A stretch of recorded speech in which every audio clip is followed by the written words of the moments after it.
And we are here with round 3 from FNM. Welcome to FNM TV.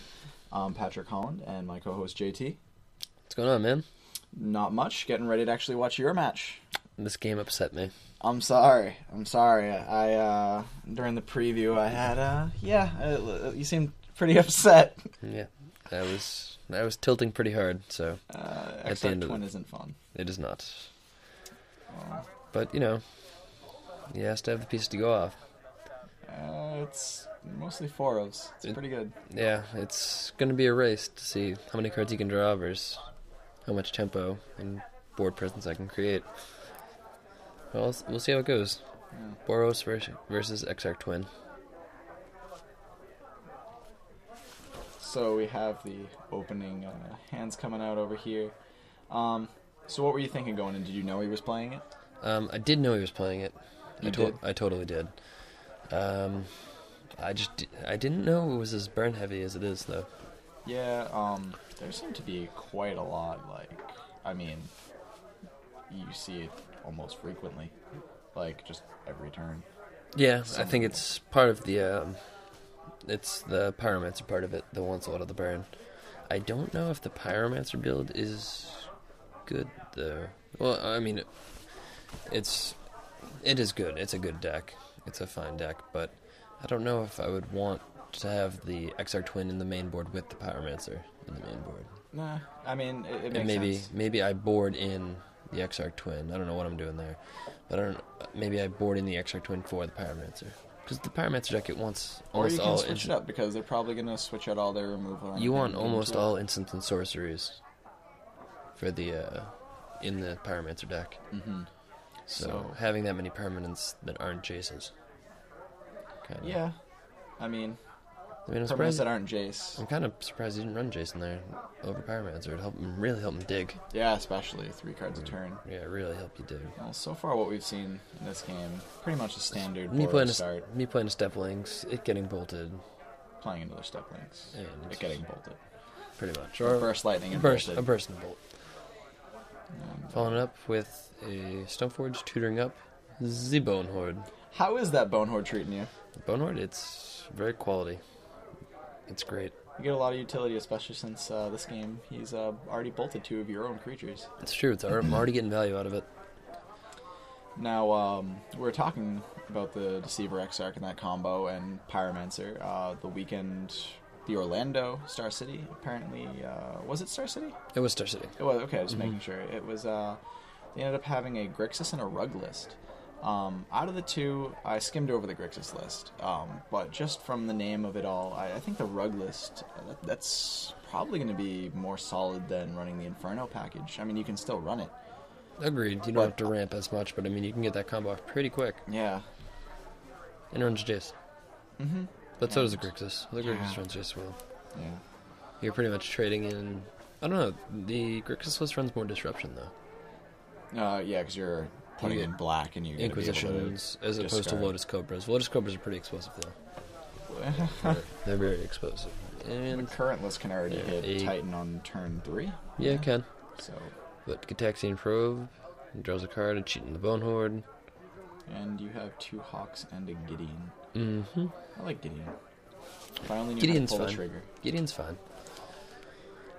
He's not great in this matchup. Just because... He has no creatures to really interact with. Yeah, I mean, he's definitely a good beater, but I'm not sure it's what this deck really wanted. I think against Deceiver Exarch and Splinter Twin, I would want Sun Titan to recur my fetch lands. Yeah, that actually makes a bit more sense. And bash through for quite a bit of damage. At that high of a mana cost.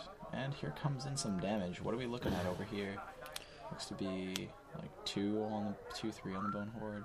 Yep, 2 on the Bone Horde. And a 4 from the Step Links, 1. So I can about 8 damage there. That's not bad. Yep. 7, 8 damage. I like it. Yep, it's not bad. It's not really... No, might not be enough, but we'll gets you there eventually at some point. Eventually, just that's the swinging in with guys. Has to work eventually, but... Or not, it can just... Yeah, I mean, maybe he just swings with infinite guys off a Splinter Twin. Not bitter at all. No, not at all. Well, Tom seems to be sitting at 12 life. See if you can take this out in game 1 at 12 And life. he will go for a... Oh, there's part number 1 with that Exarch. It's true. It's going to tap down my guy. Oh, not the Bone Horde. Is the Bone Horde token? Did he tap it down? He did tap it down. He pointed at the step links, but your motion is not tacking. I think it's 0-1 right now. Oh, okay. So that would explain why he's not tapping it down. I mean, by all means, you could... Another 3 life, bring him down to 7, but I mean, he has the twin in hand. He's just looking for that 4th land. So, I mean, unless I rip some fetch lands, but he does. Is there another Deceiver I see in his hand? It's a probe, and I'm not sure what that is. It might be an Into the Royal. Okay. So, I mean, like, either way, if it's the Into the Royal, it's a pretty big game. Oh. Even if I draw the fetch. I mean, even so early into these new Phyrexia, it seems like it should be pretty weird to just have 2 Deceiver Exarchs on the board that are, well, It's true. not tokens. Yeah, agreed. The GMP was a pretty good pull there. It gives me a little bit more reach. And he's going to block my Bone Horde. And that's a with his 1/4. Exarch. And here's where I'm really regretting playing the Geopede. If I don't play the Geopede there, I can bolt the Exarch and have Mana Leak, mana up. You mean mana open to... Yeah, For to the- pay for the pay for Mana it, Leak. okay. Hmm. I wasn't aware that you splash blue in. Yeah, For mana. it's true. Yeah.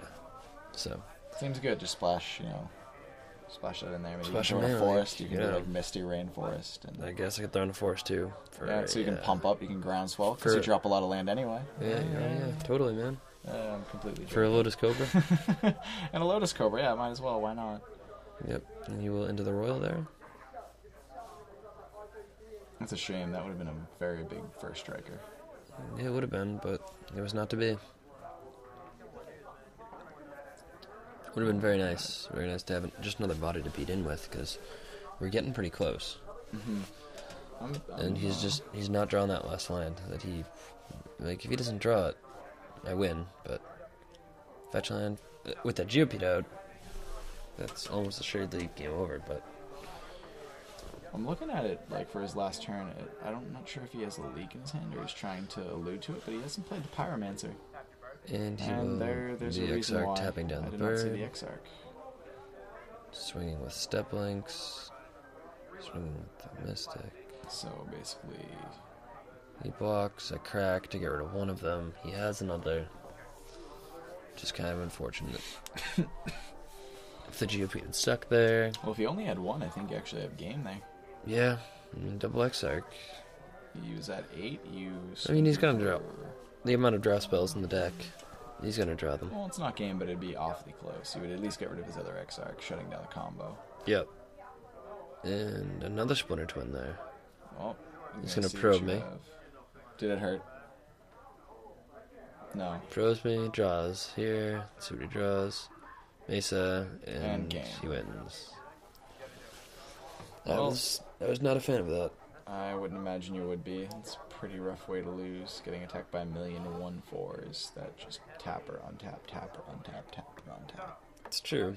It's just one of those frustrating ones. I mean, I definitely voiced it and vented. But Yes. I mean, you have to let it out. You can't let yourself be on tilt going into game 2. Tilt is very important in Magic, especially when you and Tom, you guys are very good competitors. Yeah, we're also pretty good friends, but I mean, it still sucks to lose to him. Oh, of course. I mean, losing to I'm sure he anybody- feels the same way. Oh, yeah, me and Sook. I can lose to Sook a million times, and it'll all feel like shit. Or most of the time. Casual games are fun. Especially when it's a deck I haven't seen yet, and Yeah. that sort of thing. And just, it does feel bad to lose to combo. Combo hasn't been around for a while, actually. Like, I mean this is one of the Valakut's nice kind of a combo deck, iterations. but Valakut's also, it's more of a ramp deck. Yeah, I would put it more as like a land accelerator. Yep. I drop big guy, I bring out dude. Yep. And Just a reiteration of Turbo Land. essentially. So, Well, we'll go into game 2. Hopefully it'll fare better for me. Yeah, I would hope so. It's a decent deck. It can't go much worse. Well, we'll see you guys in game 2.